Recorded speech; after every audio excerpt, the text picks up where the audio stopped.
What is up, ladies and gentlemen? Scott here, and welcome back to FudgeMuppet. Today I'm here to share with you our latest modded Skyrim build. We've got some of our personal favorites in the mod list, but most substantially we actually will be using a mod that allows us to pick an entirely different race, one you wouldn't usually find in Skyrim, or Tamriel for that matter.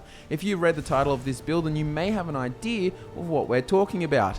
This is the Sea Elf. Hailing from the distant oceanic continent of Plandania, the Sea Elf lived her entire life isolated from the rest of the world by a great veil of mist. Behind the haze, she lived with her kind, before something unexplainable, a freakish arcane occurrence, dragged her halfway across the world to the land of Skyrim. With a centuries-old hatred for the High Elves and a distrust for the races of Tamriel, the Sea Elf has no intention of being held down by the people who took her from her home.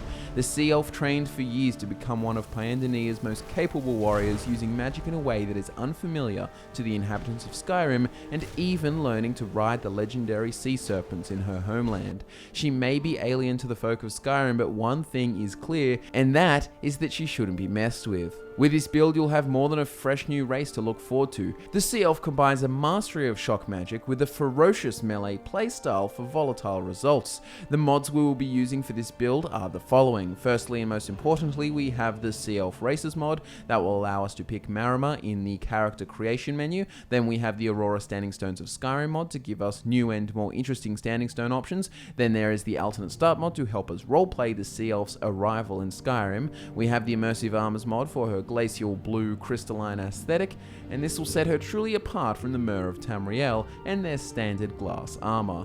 Then there is the Apocalypse Magic of Skyrim mod, which will give you access to a ton of new spells, making mage builds so much more entertaining and fresh. And finally, our favorite mod, the Ordinator Perk Overhaul, which grants us endless new possibilities for playstyle and perk choices. Put that all together and we have the Sea Elf. Before we get started, don't forget that timestamps for video navigation as well as the mod list can be found in the description just below. But with that said, let's kick the build off with the Sea Elf's race, standing stone, and stats. The Sea Elf is a Maormer, also known as, you guessed it, the Sea Elves. This race comes with some unique racial bonuses. The first is 50% resistance to shock, and the second is a special power called Thundering. With Thundering, a shock cloak dealing 8 damage per second for 60 seconds can be activated once per day, and until you can get your hands on the Lightning Cloak spell, this is very useful. As for standing stones, we will be using the Apprentice Stone, and due to the effects of Aurora Standing Stones of Skyrim mod, this stone is much more interesting than it used to be. Once you've taken it, you will be granted the following abilities. The first is called Eager Student, which makes all spells cheaper to cast, and novice spells will be completely free to cast. The second power is called Mana Cost, and with this once a day, you can rapidly regenerate magicka, but there is a side effect. It may randomly teleport the caster and even others in the vicinity to another nearby location. The Sea Elf stat spread will be 40% health, 30% magicka, and 30% stamina. As you can probably tell, this build is quite the all-rounder with stats. Due to her light armor use, her spellcasting, and her unarmed combat prowess, all three of the main stats are important to her playstyle. 40% health will keep you alive in battle, 30% magicka will help you cast spells whenever you need, and it will make setting up with the essential Lightning Cloak much more cost efficient. The 30% stamina will help you with all of your unarmed attacks as well as your movement, but we'll get into why stamina is important when running through the light armor perks a little bit later on. The Sea Elf was born a long way from Tamriel on the island continent of Plandania, far to the southwest of the Somerset Isles. Growing up on this ocean kingdom, the Sea Elf spent her early years frolicking in the waters that surrounded her home city. While Plandania may have been a tranquil home of thriving wildlife and crystal clear waters, except for the obnoxious insects and the swampy marshes, all was not pleasant in their isolated continent.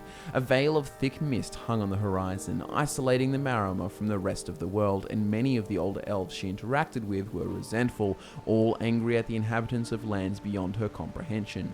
As she grew old enough to read and write, she was taught the history of her kind. She was taught the turmoil that faced the Maormer, led by their immortal king and savior, Orgnum.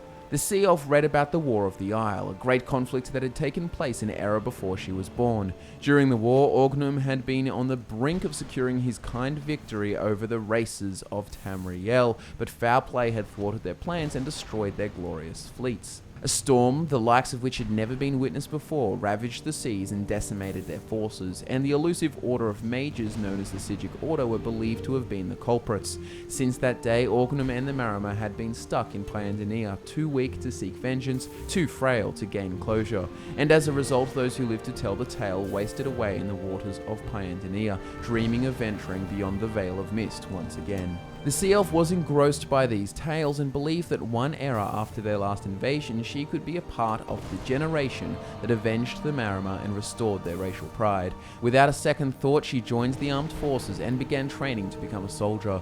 The Maormer barracks was located on the shores of northern Pyandonia, and in the vast ocean expanding to the north, Sea Elves trained at various different skills.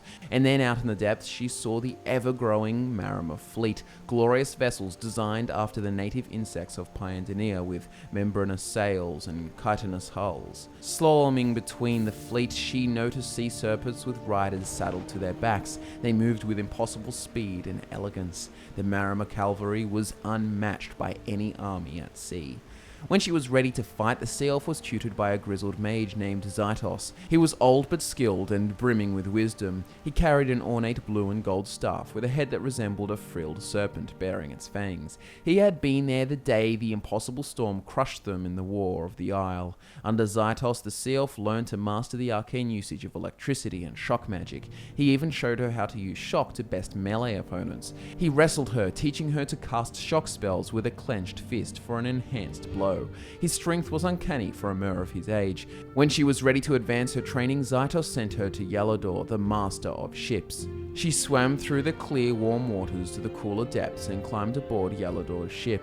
Yalodor introduced her to her first sea serpent. She was intrigued and even a little daunted at the size of the creatures up close. Despite being sea creatures sharing a striking resemblance to the common snake, their faces looked like the dragons from the north she'd read so much about. Her training in the arcane arts and the riding of sea serpents continued for years, and her confidence grew along with her skill. She found a new sense of belief within the Maormer people. She even heard rumors that perhaps King Orgnum would be preparing a new invasion. The long-awaited revenge may not be so far away. And when the day came to advance, she would be prepared. She trained every day, firstly with her feet in the wet sand, casting shock spells, and then in the sea with her sea serpent. One day, when she felt her bond with her sea serpent had grown strong enough, she rowed far out into the open water to practice her skills in solace. The water was a dark, ominous blue here, as shadows obscured any view of the seabed, and the tranquility of it was mesmerizing. She could just about see the shores far to the south, but every other direction was empty all the way to the mist walls surrounding Pyandonia. After an hour of intense training, she sat atop her sea serpent and allowed the slow rocking of the waves to hypnotize her. She meditated for some time, listening to the water flow and the sea foam fizz. She noticed the tempo of the waves increasing, and all of a sudden there was a sense of bustling urgency to the current. She opened her eyes and noticed out of nowhere the distant northern skies had turned a terrifying black.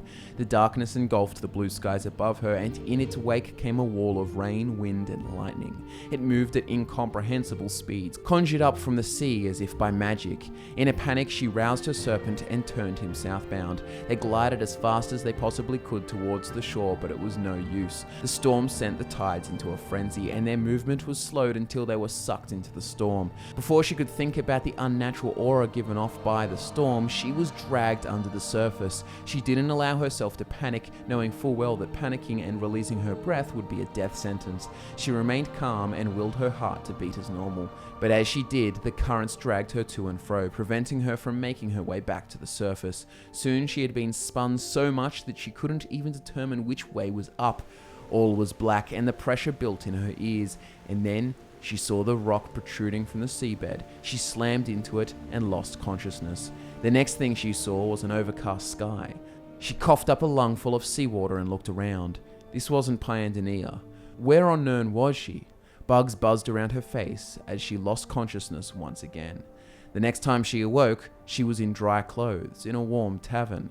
A local innkeeper had taken her in, and the tavern she sat in was called the Moorside Inn. She was in Tamriel, thousands of leagues from home.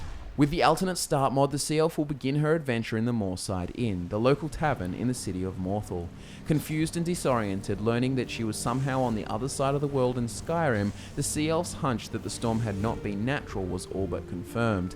How on Mundus had she been washed all the way to Tamriel? Surely the tide would have taken her back to Pyandania. She will suspect that the Thalmor or the Sigic Order must have had something to do with this. After all, they had supposedly conjured up the last storm to plight her people. Maybe they had planned to eliminate as many of the Maormer's emerging warriors as possible. Well, no storm would stop her. When role-playing the Sea Elf, the main thing to take into consideration is her disdain for High Elves and by extension the Thalmor. The High Elves caused centuries of turmoil for her people and she won't be forgetting that anytime soon. She'll be quite aggressive and hostile to strangers as she is unfamiliar with the land and generally distrusts anything beyond the Mistveil of Pyandania. She had only heard negative things about the other races and civilizations, and she is an alien to these people as the only Sea Elf in the province.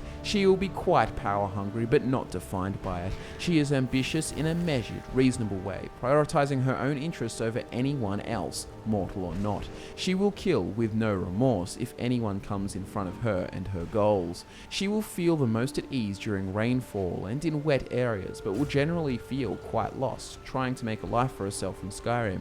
She has an affinity to snakes and serpents, and if you have the Half-Eye DLC, the house near Morthal would be a fitting place for her to make a home. Overall though, she will be most interested in learning more about the mysterious storm that washed her away from Pyandania. As for factions, the choices here are pretty simple. The first is the College of Winterhold. Not only will this grant her access to arcane knowledge she may not have been able to receive from Zytos, but there is also the added dynamic of learning about the Sigic presence in the institution. The Dawnguard DLC is a great option, but either side is viable depending on your preferences. Maybe she wants to destroy the vampires, or maybe, like her King Orgnum, she wants to become immortal in the hopes of living to see her people invade Tamriel once more. The main story is worth doing for the powers associated, and even the Dragonboard DLC where she can venture to Solstheim and acquire knowledge from Hermaeus Mora. Now that we have delved into the Sea Elf's backstory, role-playing and factions, let's have a look at how that will impact her skills, spells, perks, and her overall playstyle. The main skills for this build will be Destruction, Light Armor, Smithing, and Enchanting. Before we go deeper into the Ordinator perks to take from each of her chosen skills, let's quickly run through the spells to get your hands on. You'll pretty much want to use all shock spells you can from the Destruction School. Lightning Cloak and Chain Lightning are important, and the Stormcall Shout fits her role-playing nicely. There is also tons of modded spell opportunities with the Apocalypse Magic overhaul. Shock Nova is one of the favourites from here and does a great area of effect damage. Lightning Strike is a lot of fun, and then Scatter Shock, Rift Bolt, and Thundercrack are well worth using. Also, don't forget about your Thundering Racial Power from the early game before you get the Lightning Cloak. But with that said, let's get into the Ordinator Essential perks. Starting with Destruction, under the guiding hand of the wizened yet formidable Zytos, the Sea Elf learned centuries-old secrets of Maormer shock magic.